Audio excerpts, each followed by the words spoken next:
Good morning. So yes, I wear tefillin.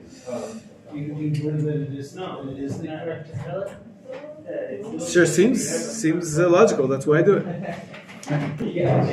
Actions speak louder than words sometimes, right? Okay, let's continue. We're learning the laws of Tzar Balei Chaim. Hope you haven't kicked any cats recently. That's good. We're going to see some of the ramifications of the principles we set out up till now. Tzar Balei Chaim would also apply to non-Jews, correct? It's an interesting question. If it's learned out from the mitzvah of prika, of taking the burden off of an animal, that refers to Jews. Those are mitzvot. If it comes from the mitzvah of lo tachsom shor b'disho, those are mitzvahs which are part of the 613, which only apply to Jews. So it's not officially one of the 7 Noachide laws, although you could say that not having flesh from a live animal is an element of cruelty. Yeah. And so from there we could extend that you shouldn't show cruelty to animals and cause them pain. But it's a good question. It's not explicit. I meant it the other way, though. So there are those who I had trouble with somebody I know who's not Jewish, but they were suffering on Shabbos significantly. They're not animals. They're humans. Different laws. Of course you're not supposed to. They're not Jewish. We can't break Shabbos for them. Aha. So could I use Tzar Balei Chaim that even if you're going to view them as an animal, you still have to relieve their suffering? Of course you have to relieve even a non-Jew suffering. The question is, with what level of violation of Shabbat are you able to do? And there, I'm not sure that the Tzar Balei Chaim will give you more heter than pain to a human. I don't see pain to any human. There are certain allowances that you can make. But again, similar though. Yeah, wouldn't give you anything more. So. Than a human suffering, for sure. Whether you could carry either a pill or a pill from a bottle, whether it was muktzah or whether it was... Most pills are not muktzah because in certain circumstances they're allowed to be used. So. Good. That's what I carried myself. Okay, that shouldn't be a problem. Okay, so...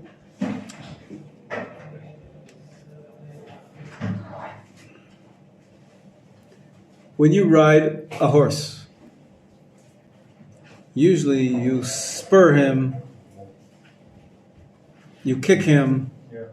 Sometimes he has a bridle, which actually causes pain. And you want to pull him on one side or pull him to the other side. Anybody here ride horses? Anybody here? Yeah. So, and sometimes you have a whip, which you strike the animal with in order to get him to go. Not only that, in the day, maybe you haven't seen this recently, but there are beasts of burden.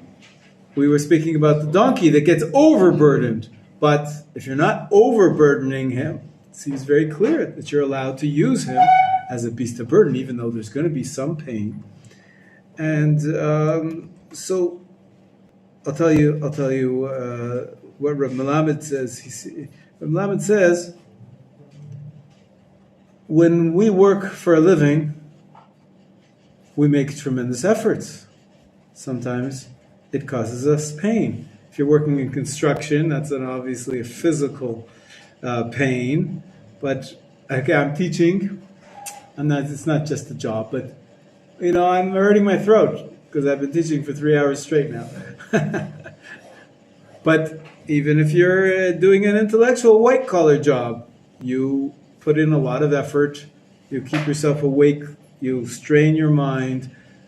Everybody goes through some pain because what do they say? No pain, no gain. Right? You've heard that before. So there's definitely, that's part of the way life works, is that we toil and we struggle and we invest time and energy and effort, and even sometimes we to the extreme of pain. We suffer some pain when you're in order to do a job. So from there, we learn out that if it's a normal amount of pain, we can expect that from an animal as well. This is the animal's job, to help us carry our burdens and to carry us if we're riding him. So a certain amount of pain is acceptable and makes sense. Just like for humans, we put ourselves through a certain amount of pain and even suffering in some cases. So whatever is considered to be the norm is allowed. So you're allowed to cause some pain to animals. It's not an absolute, if the animal's going to be working too hard, we can't work the animal. No, this is an animal. He's designed for working, just like humans are designed for working, but it shouldn't be undue pain. And so it's hard to define as we said before, but the basic premise is that a normal usage is allowed.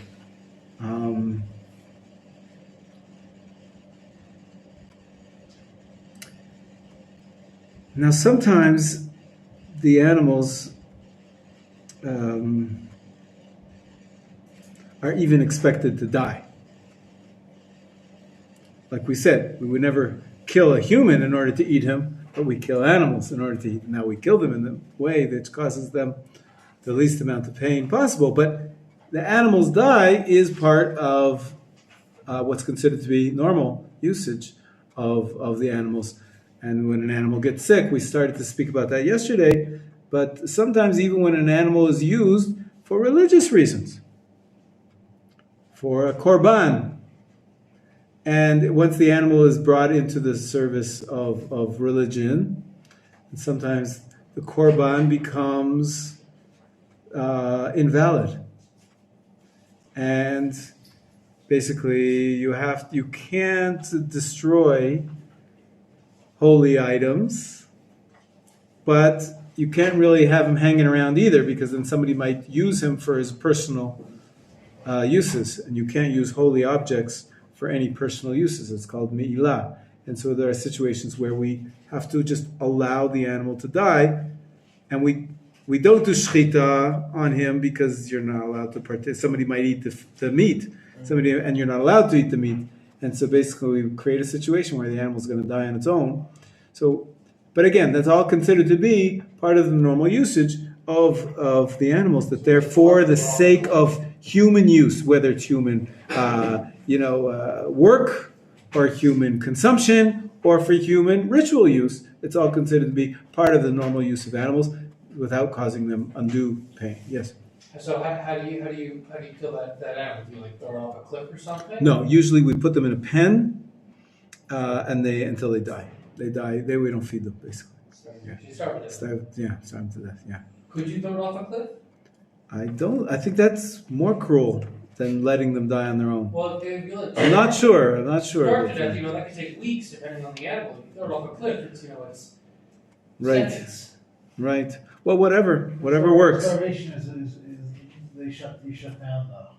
No, there's a problem though with throwing him off the cliff. The rabbi said that if you could take a club to its head, take a hammer to its head and kill it. But that is another problem, because it's kodesh. This particular example we were using, something which was in the temple service and designated as holy, you're not allowed to maim, cause a blemish actively in a sacrifice or in something which is holy. So you can't really actively kill it. So that's why they let it holy die. Once it enters the temple. Usually becomes holy when someone declares it as holy. If a person makes a vow or says this is for korbanos, then you're in trouble. If you use it, check it, and then something is not exactly right. Correct. That's right. Could you place it in a situation where it's a likely outcomes, like Yes. in the cardo, there's those columns. You could place your animal on top of one of the columns. And All right, you're getting creative here, but usually to put it in harm's way, it depends. If it's not directly you causing it, Put it in maybe. a cannon, like the cannon. But Hypothetically, the cannon might not go off. now, this is a big issue. People who grew up in Western society, they really used to, especially in America, they're used to hunting. People hunt for fun. Most poskim say you're not allowed to hunt because the result of the hunting is not going to be for eating. Usually, when you catch it, you shoot it, so it's not kosher. It's not going to have kosher shechita. And even if you want to say you're hunting with a stun gun, many times the animal becomes blemished in such a way that it won't be kosher. Anyways, it'll become a treifa. But the majority of that is just for fun. It's just for hunting, and therefore we see that there's a number of fellows mentioned in the Torah which our sages associate with hunting. Nimrod and Esav were hunters, and they weren't the best characters. And so it's associated with evil doing. And therefore, most poskim say you're not allowed to hunt. Hunting is a sport which is illegal. Other sports, I don't know of too many sports which are considered to be non-kosher, but this one is not kosher. Now, I'll just finish and then I'll take your questions. What about fishing? Fishing, some people say the same thing. If you're fishing for food, by all means, no problem. There's no problem of shechita. There's no shechita by fish. And so anyway, that you kill the fish is kosher, and you catch it with a hook.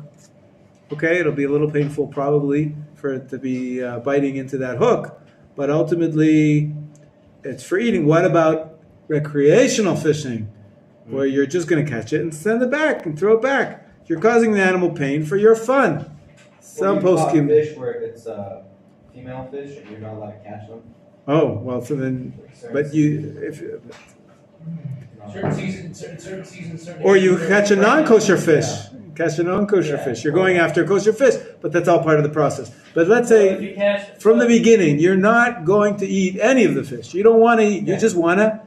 Recreational fishing it's called, and it's sport. It's a sport. Does that qualify as hunting, which is totally forbidden? One second, let me finish, and then I'll take all the questions. So some posts can say yes, that's forbidden. You shouldn't be fishing for fun. If you're fishing and you're going to eat the fish, that's something else. But some people say that no, there's a difference between hunting animals and hunting fish. We said before that the development of the animal is a much lower level when it comes to fish, and probably that's why there's no shechita, because there's not as much pain. And they say fishing is allowed, even for recreation, and the amount of level of pain that you're causing is not as serious. And not only that, you are getting some benefit of it. Why are you doing that? You fish for fun. You fish to relax. You know, where else are you going to tell stories to each other and drink a beer while you're sinking your lines? Whatever it is, fishing is not necessarily agreed upon by everybody that's prohibited because of those reasons. But some people say, no, same thing. It's just like hunting animals, and you're not allowed to fish for fun. If you're fishing for production, for your parnasa, if you're fishing for eating the fish, for your kosher fish, then for sure that's allowed, because the amount of pain is very little. But that's a machloket, and Rav Melamed doesn't say. Well, he says it's best to fish with nets if at all possible, and he doesn't say it's absolutely forbidden to fish for recreational purposes, because there's those two reasons which allow it. That, there's less pain, and it's a lower level of an animal that it probably feels, and you're not doing it out of cruelty.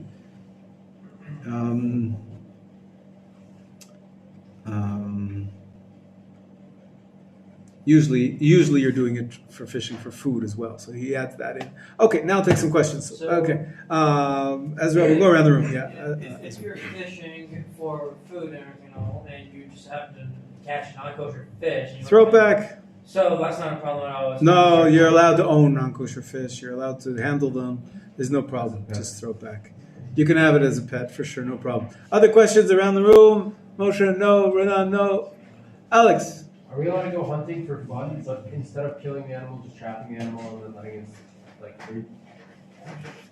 If you're not going to harm it or cause it any pain, I don't see any problem.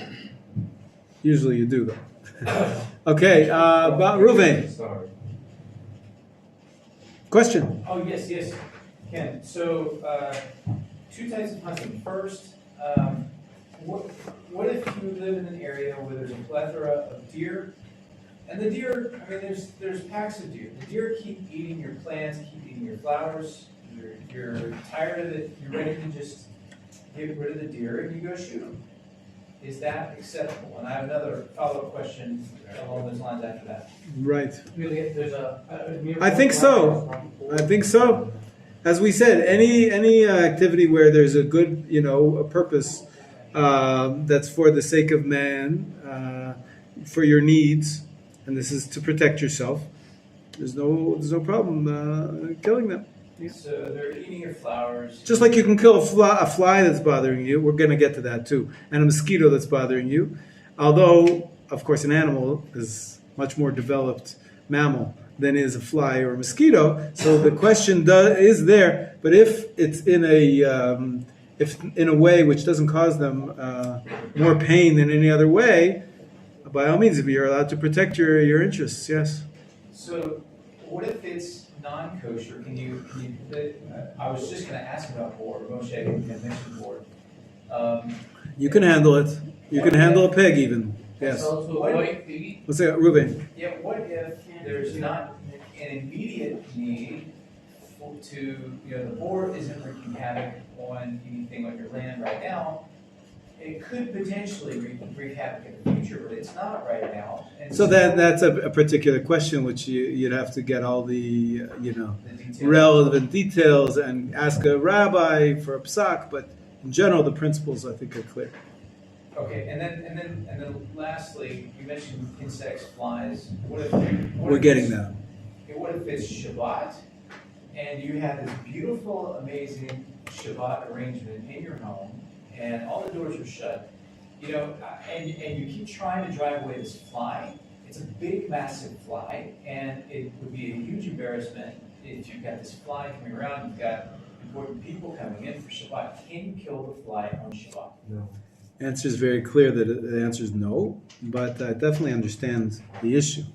And when it comes to killing on Shabbat, that's the laws of Shabbat. We dealt with that last year's course. But the laws of Shabbat, killing an animal is one of the 39 categories of work that are prohibited on Shabbat. And it's an interesting discussion. At one point, the Talmud discusses killing fleas, kinim. Makkah number 3, right, in last week's Parsha, right, lice and fleas. And in the day, rabbis believed in something called spontaneous generation, which means you can't really see unless you have a microscope. It's very hard to know about that there's actually small little larvae and eggs, and that these lice, they grow, and they are laid and they grow. And but the Talmud at one point, some of the rabbis of the Talmud said that you can kill lice because they're not really living things, because they're not born. Nowadays we know that that's not the case. Could be that they had other lice, I don't know. And so almost all rabbis say today, even though in the Talmud it says you're allowed to kill those lice, you're not allowed to anymore, because we know that they are living beings, and any living thing as a prohibition might even be a prohibition from the Torah to kill living beings, including flies. And it can be annoying, but what you can do is a whole other discussion on, shooing it out of the way or opening up windows. And there's another problem on Shabbat called trapping. Trapping, it's only doraita if you're trapping it for use. Here you want to trap the animal to get rid of it. But there's other ways, there's passive ways, active ways, but that has to do with the laws of Shabbat. We're going far afield. Okay? Yes, Renan? Rats are mammals, right? Yes. So it's entering this category, like I You're not kill a mice or a rat on Shabbat. You can set a trap from before not Shabbat. In Shabbat in general. Like I can set a trap. Yes. Sure, if it's to protect yourself, yes. Yeah. Mm-hmm. If I set a trap and the trap is there on Shabbat, and then like killed on Shabbat, I did actually, or it's just like Again, it goes to the laws of Shabbat, but the laws of Shabbat in general No, focus but- on actions which you do on the Shabbat, No, not but what you if I set up put from it- beforehand. set Set it beforehand, it's yeah. okay. Yeah, I think it's okay. Yes, David, you So to be clear, what we're saying is forbidden though is hunting for sport, not hunting for meat. So like if you have a net, if you have a trap, as long as you get the animal properly, as long as it could live and it gets properly shot. Well, there are certain wild animals which are kosher. Right. If you're allowed to eat them, you have to get them somehow. So you have to trap them. But I was referring to hunting for sport. Yeah. Was it Hirsch? You had a question or no? Yeah, Thomas. If my domestic animal die, can I cremate it? It's a good question. There's no law that they have to be buried. Like with humans, you have to put them in the ground. It's a mitzvah to bury humans, but there's no mitzvah about how to dispose of dead animals. I think you can do anything you want with them. Yeah. I don't think anybody really cremates them because it's too I expensive. guess no, What are they? There's a way to do it. There's Yeah, I think they just put them in the ground. I don't know. I don't Well, know. you burn it to start the decomposition process. Is that right? You take I didn't know the that. burnt carcass, burnt enough that Ah. it's not going to attract pests. Right. And then you either bury it or just put it out in a field. Interesting. Okay. As somebody who lived I didn't know that, yeah. within a couple miles of the largest necropolis in the Western Hemisphere, Como, California, I will tell you that there are there are pet cemeteries, there is pet cremation, there are pet mausoleums. Basically, everything that people do for humans, they want to do, and they can pay to do for their pets. California is crazy. Okay. Pet farmers, but I mean, I'm just saying, like, I know If like if your dog gets that old, you deserve a bar. They have no, they do it. They do it when they're like 2 years old, less than 2 years old, like dog years. But I'm saying for me, I remember when my dog passed away. They like we were at the vet because like it was kind of one of those decisions where he was kind of dying and we could choose to put it down. So we put our dog down. Right. And the vet told us it was like a mass cremation. Meaning, and I think that was it. I don't think they did like a little bit of Okay. cremation and then. Okay.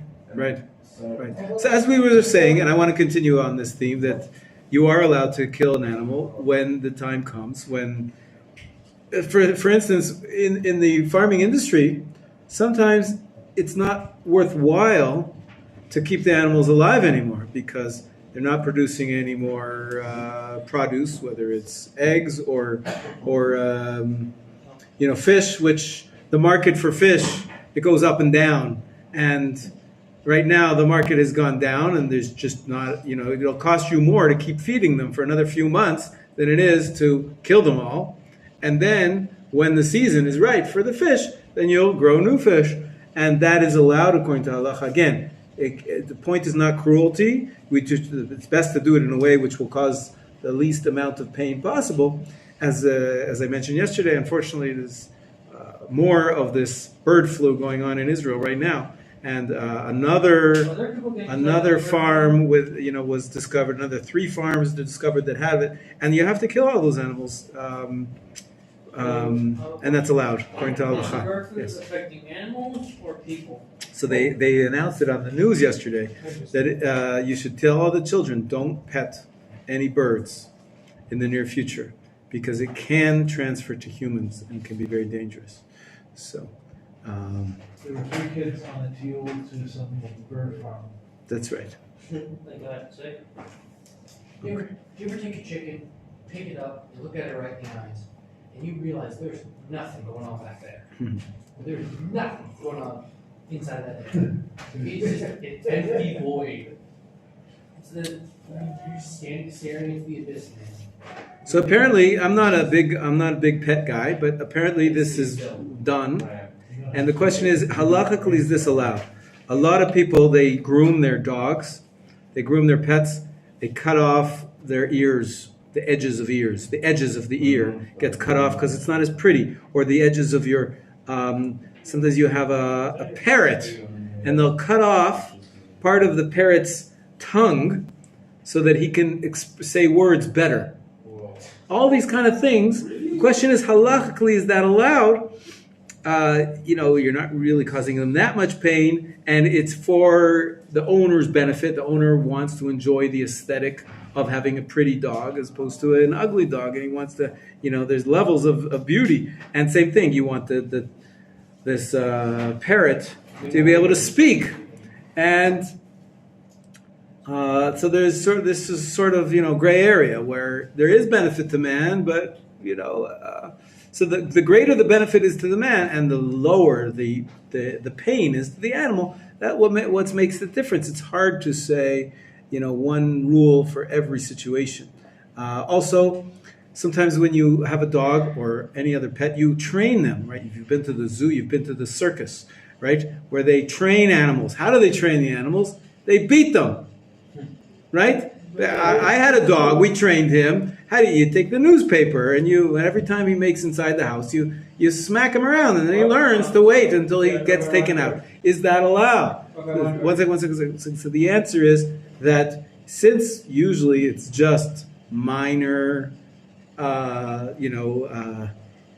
hits, it's not that painful, and you're doing it in order to care for the animal ultimately, so then it's allowed. The truth is, one more issue here is, for example, we were talking about using animals for man's benefit. It's a big issue in America. Fur coats, leather jackets, entire fashion industry. It's become a big social issue. There's a lot of virtue signaling going on. I don't wear X, or I do wear and I don't care X, right? And the question is, halachically, is that allowed? So you're killing the animals, they're not kosher animals, for the sake of using their skins. So if that's technically, it should be allowed because it's for the sake of your uses. And there is something to be said about fur that's better, or making a wallet out of a certain skin. But it's best, so if you can avoid it. Rob, I know about the industry. I tell you, in a technical sense, leather is a byproduct of the meat industry. Right, usually. But if it's alligator skin, then that's specifically. And I tell you what, the people that hunt gators, a lot of them, they will eat and sell the gator because it's goyim that are doing this. Yeah. They will eat and sell the gator. Okay, meat. if it's being eaten, so then it makes more justifiable. The truth is, but even wearing it is justifiable because you need to have clothing. But the thing is, nowadays we have a lot of synthetic materials which can get you just as warm as the leather jacket, or just. But so if you can avoid it, there's no reason to just fashion by itself seems a little bit less justified. But it's hard to say it's particularly this is specifically asur, because anything for the sake of man, you're using the animals. As long as you're doing it in the most humane way possible, you're using them for man, in man's service. It's allowed. There's another questions I want to make sure we'll go around the room one more time. Go ahead, David. What about for war? You're trying to starve the other side in submission. Can you kill animals? The rules of war are discussed at length elsewhere, and we're not going to. That's not part of the normal working of the society, so we'll leave that as a separate box. So, Ariel, you had a question? No. Thomas? No. Ruben? Yeah. No. Alex? Yes. Two quick questions. One question: if you are searching for clothing and you're in a store, do you specifically have to check and is this real? Is this not real? And then avoid what is, in your opinion. I'm not saying obviously we just said, you can, for example, right. Wear fur or wear leather. But meaning, is in your opinion, is it something we should do? Is look out and maybe we shouldn't get real leather? I don't know. I haven't really researched the topic well enough to give you a good straight answer on that. Sorry, I usually do. I love to give straight answers as much as I can, but I don't want to say because I'm not really. I haven't done my research. enough to say. There's many questions.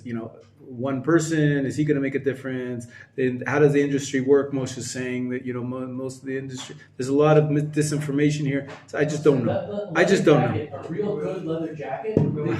So I'm going around the room. We have to give everybody a chance. Reuven, go ahead. So why wouldn't wearing a leather coat or a fur coat or leather shoes for that matter, or even eating a burger, why would it not be a mitzvah to do that? Because it reminds us that Hashem did make us different from the animals. Hashem did make us put his, we're created. There are many ways to remind us. You could say Shema. You could put on your tefillin. By the way, tefillin made out of animal hide has to be kosher animals. There's all sorts of rules, but for sure, the fact that we use animal products for our religious service, we spoke about it in the context of the Beit HaMikdash, but it still applies today. That the tefillin has to be made from animal hides, kosher animal hides. But we'll go around the room, and if he's going to get a chance, Renan, go ahead. I had a turkey. A parrot, Yeah, yes. not a parrot. It's A turkey? Canarian. A small bird, okay. Yeah, and we cut the wings. Yes. To don't fly away. Yes. Those are the feathers. Those are the I think feathers. so. They grow back to in your hair. It's the I think so, because it's for his own protection. It's for the sake of, Just don't like. That follows on an example of something we said. Moshe, you had a question? Another question, Renan. In Bereshit, in Hashem, he killed an animal to make clothes to the Adam Hava, right? Actually, he took a fig leaf. Didn't it say? Could not or. So it says he made clothing, right? But He made clothing of leather, right? It does say that he made the Adam clothing made out of leather. This Right? doesn't make like a leather. I don't mean like kill a zebra to have a nice. But no, I like it. That's a good proof text. Shoes. Well done. Terrific. But, we can. Yes, we can learn a lot from that verse. Both. Yes, absolutely, definitely. Yes, Moshe, your question? No, Ezra. Yeah. So when I have had a pet, what we would do to train them is give them a treat. That's better. If you can avoid causing any pain to the animals, that's great. This way also. So Then it worked? Did that work? yeah. Okay, great. Okay, yeah. A question about tefillin, you already mentioned it. Yes. In order for the tefillin to be kosher, the animal itself, can it be slaughtered or shechted for to get the meat, and then you take the hide for make tefillin? Is Yes. that permissible? Absolutely. And is there a special bracha for you say if you slaughter it in for? There is a bracha before slaughter, but it doesn't matter what purpose. No. Okay. No. David. Also on the subject of kosher tefillin, you mentioned before how they used to believe that fleas spontaneously came into existence. Yes. And how shifted as our knowledge of them Yes. shifted. With tefillin, they said kosher animals, but at that point, that was animals were the only source of leather. If somebody had vegetable leather today, could they make tefillin out of it? And this is Good important question. because I have a cousin who's been vegan since he was a kid, Right. and that's what he really doesn't like to wear tefillin. I understand. Yeah, it's a good question. I have a friend on Facebook who recently posted that he has a son, exactly that story. He's becoming 13, he wants to get him tefillin, but the son has a real problem with animal products. And there's a few suggestions. There were some people sent him to a specific farm where they might be growing some specific way. I'm not sure, but that's a good question. I don't know. We'll see. When they use cloning and stem cells and lab-grown meat, you could also one day you've heard of Dolly, right? The cloned sheep, Yeah. right? Dolly the sheep. But she So had a is- bunch of medical problems was the thing. Yeah, but she lived for a little bit. But they figured out how to So who knows what the future brings? There'll be interesting The questions. first heart transplant survivor lived for 2 That's weeks. why we need to still have rabbis, and so they'll figure out what the halacha is for that. We'll stop here today, and we'll continue. Bezrat Hashem. Tomorrow we will have a shortened class. We will have class tomorrow, but it'll be shortened because there's a guest lecture about the rarest blue coming soon. Hilchot. Okay.